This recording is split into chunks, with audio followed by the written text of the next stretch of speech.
You know that feeling when a shadow moves just out of sight and you're not sure if it's real? Imagine living in fear in the dark streets of London in the autumn of 1888. So welcome Rationals, I'm your host, and today we are diving into the terrifying case of one of the history's most infamous serial killers, a man the world would come to call Jack the Ripper. This isn't a story about fiction, this is real, this is brutal, and to this day it is unsolved.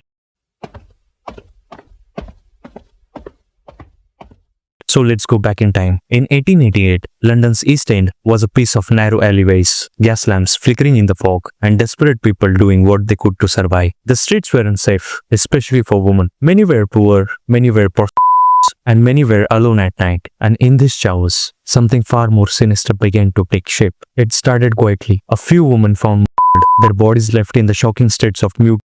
The public was horrified, the police were baffled, and in the shadows, a figure moved silently, striking fear into every corner of the city. This figure would soon earn a name, and that would haunt history forever. And that name is Jack the Ripper.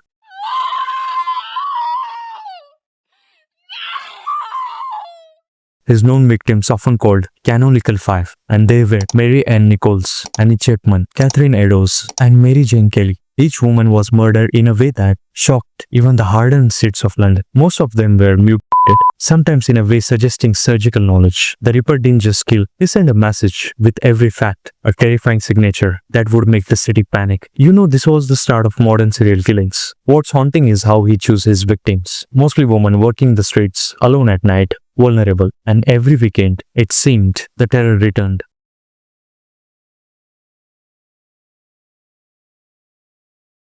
Jack's attacks were methodical, quick, brutal, and he vanished before anyone could catch him. Some historians believe he may have had medical or surgical knowledge. He killed and left without a trace, always disappearing into the foggy streets. He struck when the city was at its most vulnerable weekends, when the police were stretched thin and the streets were alive with the people trying to escape the harsh reality of poverty. He wasn't just a murderer, he was a ghost in the fog, a predator who used the city itself as his cover. Men han har svært måde at argumentere imod, fordi han er så vidne. The police were relentless. Detectives, constables, and even amateur sleuths powered over clues. But Jack always seems one step ahead, and the letters began arriving, claiming to be from the killer. The most famous? The Dear Boss, signed Jack the Ripper. But was it real? Some say it was a hoax. Others believe it was the killer himself. He was taunting the police and press. Despite exhaustive investigations, the identity of Jack the Ripper remained a mystery. The case would eventually go cold, leaving a city terrified, and a legend born.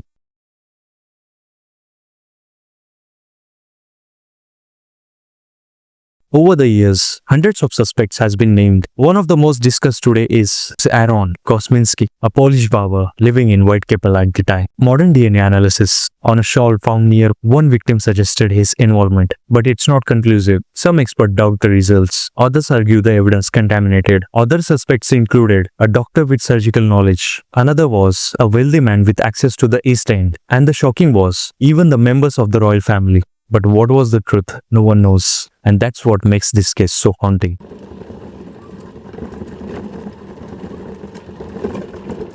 Jack the Ripper isn't just remembered for his murders. He remembered because he disappeared. He walked free while London trembled. He became a symbol of fear, mystery, and the darkness that can hide in the shadows of any city. His story has inspired books, movies, and endless speculations. Yet after more than a century, the real man behind the masks remains unknown. Some say the killer was ordinary, blending in with the crowd. Others say he was a monster unlike any other. But one thing is certain, his shadow still haunts history. Imagine living in those streets, never knowing if tonight would be your last. Imagine a figure so cunning, so brutal, that even the best detectives of the time couldn't stop him. Jack the Ripper didn't just kill, he left a mark on the world. A reminder of fear, darkness, and unknown. And today, over 130 years later, we still ask, who was he? Will we ever know? Or will he remain forever the ghost of London's East End? So this was one of history's most chilling, mysterious case. If you love this, subscribe, like, and comment down below your thoughts on this case. And remember, sometimes the shadows are closer than you think. See you in next case.